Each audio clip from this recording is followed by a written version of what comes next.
U.S. President Joe Biden's announcement of his country's intention to defend Taiwan if it is invaded by China sparked widespread controversy and anger in Beijing, as well as re-talk about whether the policy of strategic ambiguity on this issue is subject to reassessment.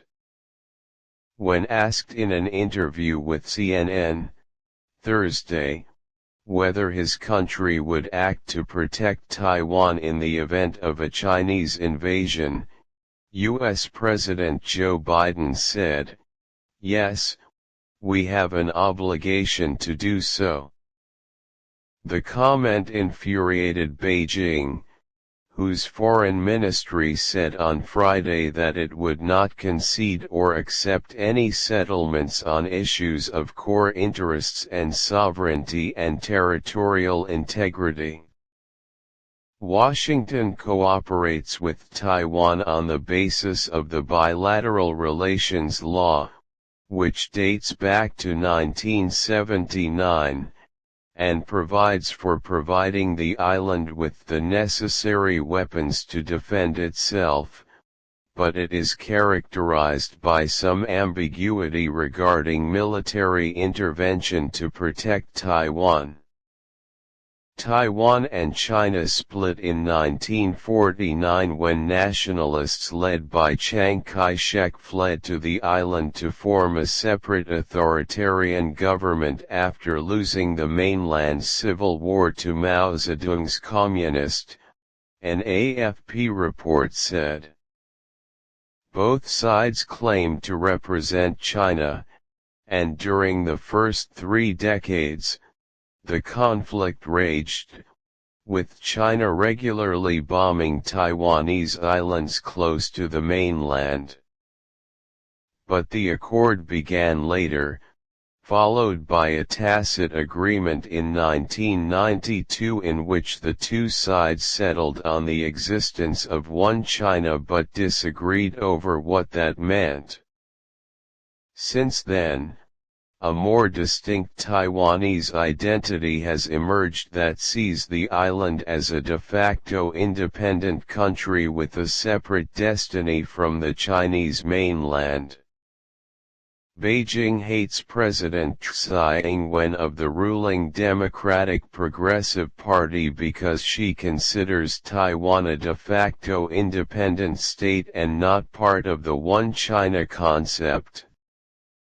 Taiwan's opposition Kuomintang Party now supports closer ties with China and adheres to the 1992 consensus. In the aftermath of China's civil war, most countries, including the United States, recognized Jiang's Republic of China rather than Mao's People's Republic of China.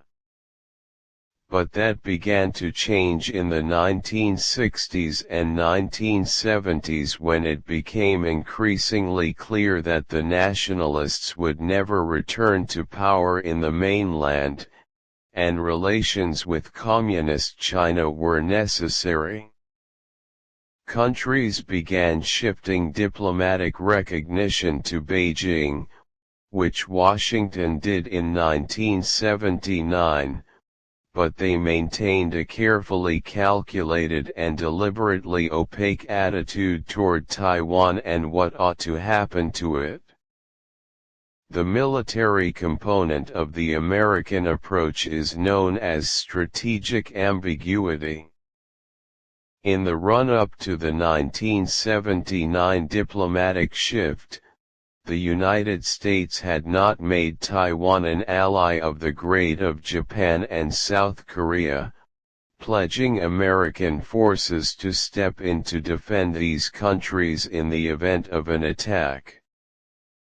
But it has not completely given up on Taiwan either, and Congress has passed a law to sell arms to Taiwan to properly defend itself, and the United States has never ruled out aid to Taiwan. This policy was designed to enforce peace by keeping both sides guessing, and Beijing was not sure whether the invasion would lead to an all-out war with the United States. Taiwan also avoids formally declaring independence, a red line for Beijing, because it cannot guarantee that the United States will defend it.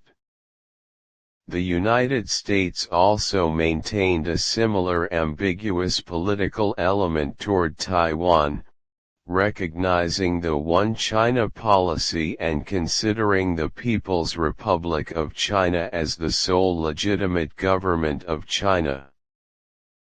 But it did not deliberately take any position on Taiwan other than to say that the future of the island should be decided by the people of Taiwan and that no change in the status quo should be made by force. This position differs markedly from Beijing's One China principle, which asserts that Taiwan is an inalienable part of the People's Republic of China to be reunited one day with the mainland.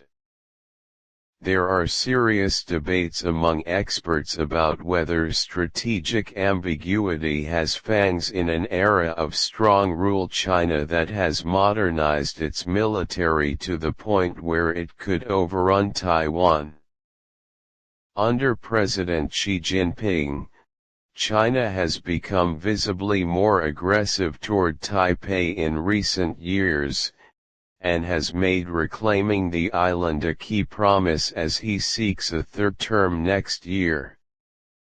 Xi also faces pressure from hardliners who see Taiwan's independence from the mainland as a slap in the face for the Chinese Communist Party.